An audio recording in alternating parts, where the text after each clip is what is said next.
जैसे कि कई लोग जानते हैं कि मेरे पास सुपर मीटियोर 650 भी है, तो वो 650 सीसी की बाइक है। वो डेली रूटीन के लिए बिल्कुल भी नहीं है। ये देखिए, ठीक है, दोनों सेम सीसी की बाइक है, बट फिर भी 10 से 10,500 रुपये मुझे ये महंगी पड़ी। तो इसका गियर इतना मक्खन, इतना स्मूथ हो चुका है, चाहे मैं अप शिफ्ट करूँ चाहे डाउन करूँ। एक्सट्रीम 125R का जो हेडलाइट सेटअप है वो भी काफ़ी अच्छा है। तो उसमें क्या होता है ना, यहाँ पे कॉलर का नाम लिख कर भी आता है, ठीक है। तो इसमें ये फीचर है, बट एक्सट्रीम 125R में ये फीचर नहीं है। जो ये आपके DRL देख रहे हैं यहाँ पर, ये पावर को रिप्रेजेंट करते हैं। बट मैंने थोड़ा सा अपना दिमाग लगाया, कुछ तिगड़म वरी चीज़ें की। तिगड़म तो नहीं, मतलब सीधा सिंपल था, लेकिन शोरूम वाले बताते नहीं है। जो इसका PS पावर है वो भी इंक्रीज़ हुआ है, और जो इसका मैक्सिमम टॉर्क है वो भी इंक्रीज़ हुआ है।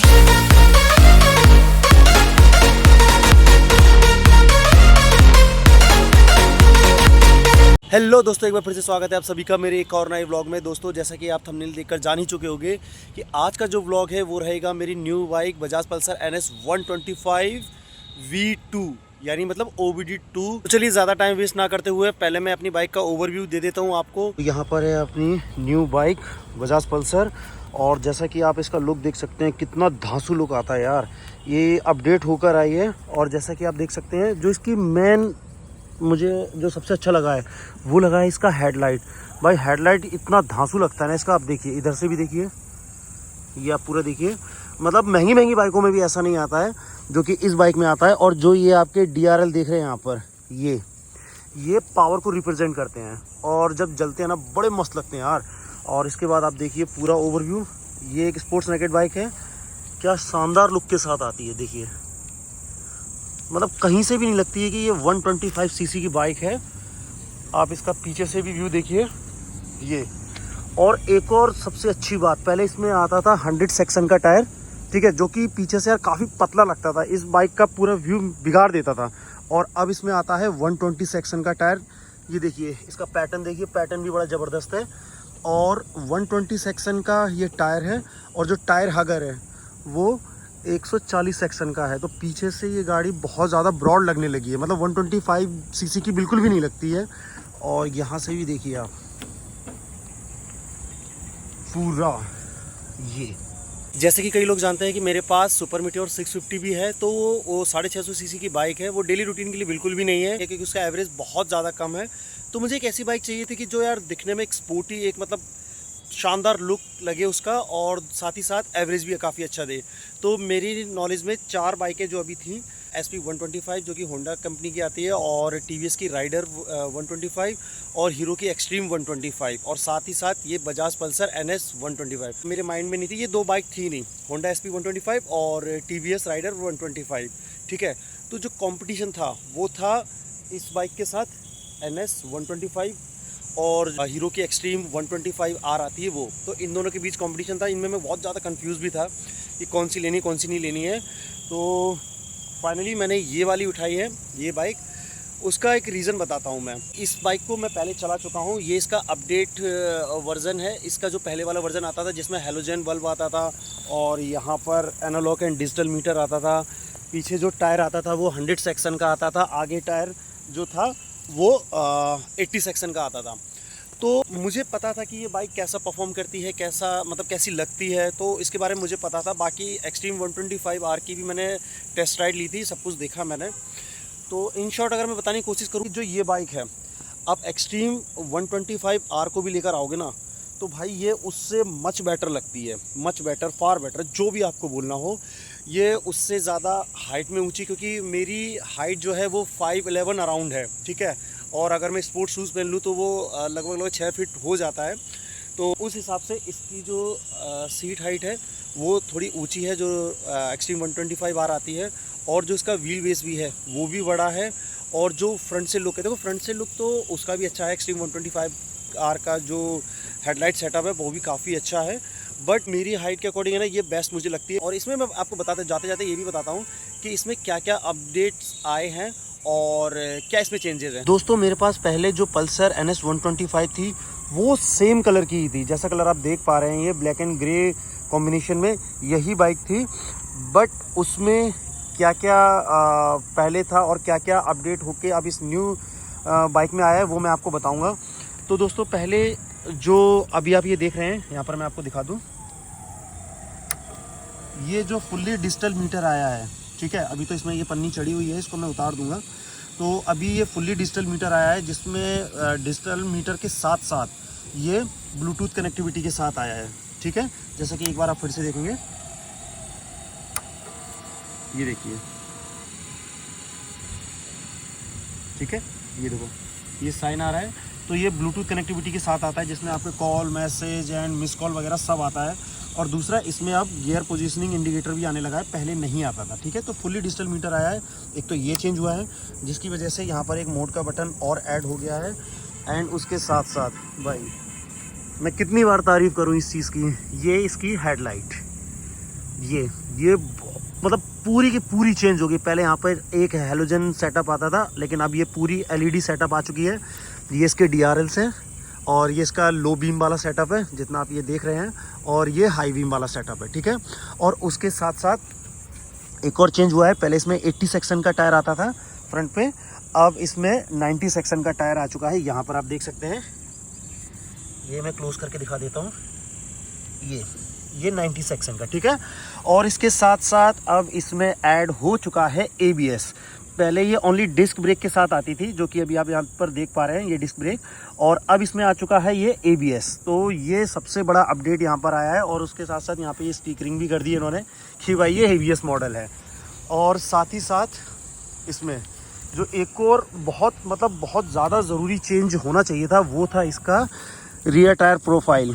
पहले इसमें 100 सेक्शन का टायर आता था, और भाई अगर आप जैसे यहाँ से देखेंगे ना, यहाँ से तो इतना पतला व्यू आता था पीछे से कि एकदम पतला सा टायर दे दिया है साइकिल का। बट अब इन्होंने बहुत अच्छा चेंज किया है। वो चेंज किया कि ये देखो, यहाँ पर ये 120 सेक्शन का टायर है। ये देखो, मैं दिखा देता हूँ क्लोज से, ये 120 80/17 इंच के जो एलॉय है वो। तो ये जो टायर सेक्शन इन्होंने पीछे चौड़ा कर दिया है ना भाई, गजब का लुक आता है पूरा पीछे से। और साथ ही साथ जैसे 120 सेक्शन का टायर है, तो 140 सेक्शन का अब आपका ये हो चुका है टायर हगर। तो जब इतना मोटा टायर हगर लगा हुआ है, तो भाई ये पूरी पीछे से इसकी प्रोफाइल ही चेंज हो गई है। एंड इसके साथ साथ ये प्लेट आप देख सकते हैं यहाँ पर, ये 125 सेक्शन में किसी भी बाइक में, वो जो 125 सेक्शन की जितनी बाइक आती है, किसी में भी ये प्लेट नहीं आती है। ये अगर मैं गलत नहीं हूँ तो SRP प्लेट है ये, ठीक है। और इसका सेंसर यहाँ पर आप देखो, ये लगा हुआ है, ये चेंज है। और जो OBD2, जो मैंने स्टार्टिंग में, वीडियो के स्टार्टिंग में बोला था ना कि वर्जन 2 OBD2, ये मैं क्यों बोल रहा था अब मैं आपको बताता हूँ। ये है OBD2 पहला सेंसर। ये है आपका इंजन, ये सामने इंजन लगा हुआ है, और उससे निकल रहा है साइलेंसर का पाइप, ये देखो, ठीक है। तो एक सेंसर लगा है यहाँ पर, जैसे कि आप देख पा रहे हैं, और दूसरा सेंसर है यहाँ पर, अगर आप गौर से देख सकते हैं, ये जो जा रहा है ना, ये वायर जा रहा है, ठीक है, ये जा रहा है यहाँ पर, देखिए सामने ये, तो ये लगा है दूसरा सेंसर। तो पहले जो मेरे पास NS 125 थी, उसमें सिर्फ एक ही था, अब इसमें दो आ चुके हैं। एक अपडेट यहाँ पर भी हुआ है दोस्तों। पहले पल्सर में यहाँ पर कोई चार्जिंग पॉइंट नहीं आता था, बट अब अपडेट के बाद यहाँ पर चार्जिंग पॉइंट आ गया है। तो एक अपडेट ये भी है। एक अपडेट इसके इंजन में भी हुआ है दोस्तों। जो इसका PS पावर है वो भी इंक्रीज़ हुआ है, और जो इसका मैक्सिमम टॉर्क है वो भी इंक्रीज़ हुआ है। तो ये दोनों चीज़ें इसमें बढ़ी है। और साथ ही साथ इसके गियर के बारे में बात करूँ मैं, तो इसका गियर इतना मक्खन, इतना स्मूथ हो चुका है, चाहे मैं अप शिफ्ट करूँ चाहे डाउन करूँ, बहुत ही मक्खन इसका गियर डलता है। मतलब कई बार तो पता ही नहीं चलता कि गियर अप हो चुका है, गियर डाउन हो चुका है। तो ये भी एक अपडेट आया है इसमें। तो ये कुछ अपडेट्स थे इसके। जब ये डिसाइड हो गया दोस्तों कि मुझे एक्सट्रीम 125R या फिर बजाज पल्सर NS 125 में से एक ही बाइक लेनी है, तो हालांकि मैं कंफ्यूज था, बट जब ये डिसाइड हो गया इन दोनों में से ही कोई एक लेनी है, तो मैंने एक्सट्रीम 125R को क्यों ड्रॉप किया और इसको क्यों पिक किया, उसका रीज़न मैं आपको बताता हूँ। एक्सट्रीम 125R को ड्रॉप करने का जो पहला रीज़न था वो था स्पीडोमीटर। जैसा कि आप इसमें देख पा रहे हैं, इसका जो स्पीडोमीटर है वो थोड़ा सा मुझे बड़ा लगा as compare to extreme 125R के और ज़्यादा ब्राइट लगा। उसका जब मैं टेस्ट राइड ले रहा था ना, तो सनलाइट जब उस पर पड़ रही थी, ठीक है, इसमें जैसे कि आप देख पा रहे हैं कितना क्लियरली विजुअल है, जबकि इसमें ये पन्नी लगी हुई है, ठीक है। अभी मैं इसको निकालूंगा तो ये और ज़्यादा अच्छा दिखना स्टार्ट हो जाएगा। उसका जब मैं बाइक चला रहा था तो लिटरली धूप जब इस पर पड़ रही थी ना, मेरे को स्क्रीन नहीं दिख पा रही थी अच्छे से, ठीक है, और छोटी स्क्रीन थी, तो ये मेन रीज़न था उसको छोड़ने का। बाकी इसके साथ साथ एक और जो रीज़न था वो ये था कि जो ये बाइक का आप डायमेंशन देख रहे हैं, ठीक है, जो लेंथ देख रहे हैं, हाइट देख रहे हैं, उससे ज़्यादा लंबी और उससे ज़्यादा ऊंची, ठीक है।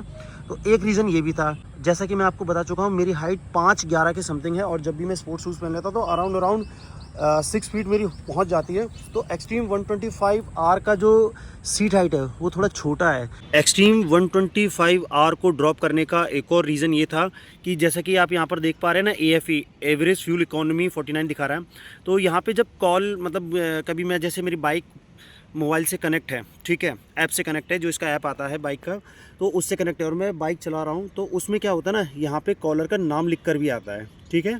तो इसमें ये फ़ीचर है, बट एक्सट्रीम 125R में ये फ़ीचर नहीं है। बस यहाँ पर कॉल का एक शाइन ब्लिंक करेगा, जैसे इसमें भी करता है, तो उसमें सिर्फ नाम, उसमें नाम नहीं आता है, इसमें नाम भी आता है साथ में। हालांकि कुछ और रीज़न भी थे जिस वजह से मैंने एक्सट्रीम 125R को ड्रॉप किया और इसको पिक किया, लेकिन जो मेन रीज़न थे वो ये थे।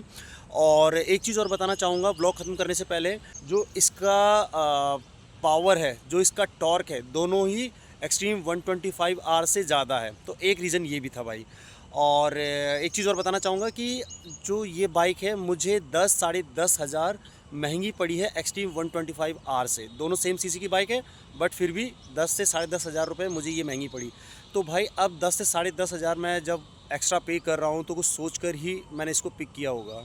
तो चलिए दोस्तों, इस ब्लॉग को मैं यहीं पर ख़त्म करता हूँ, लेकिन जाने से पहले आपको एक चीज़ और बता दूँ, इससे रिलेटेड, इस बाइक से रिलेटेड कुछ 2-4 वीडियोज़ और आएंगे, और मैं आपको कुछ उसमें ऐसी चीज़ें बताऊंगा कि इन फ्यूचर अगर कभी आप बाइक ख़रीदने जा रहे हो तो आप अपना मोटा पैसा बचा सकते हो। मैं आपको बता दूं, ये अराउंड 130 की मुझे पड़ रही थी ऑन रोड, ठीक है। मैंने ये बाइक कैश में ली है और मुझे 130 के समथिंग की पड़ रही थी, बट मैंने थोड़ा सा अपना दिमाग लगाया, कुछ तिगड़म भरी चीज़ें की। तिगड़म तो नहीं, मतलब सीधा सिंपल था, लेकिन शोरूम वाले बताते नहीं हैं, तो मुझे पता था वो, तो वो मैंने अप्लाई किया, एग्जीक्यूट किया उस चीज़ को, तो मुझे कम से कम 8,000 समथिंग का इसमें फ़ायदा हुआ। तो फिर चलिए दोस्तों, इस व्लॉग को मैं यहीं पर ख़त्म करता हूँ। नेक्स्ट व्लॉग में फिर से मिलेंगे, तब तक के लिए टाटा, बाय बाय।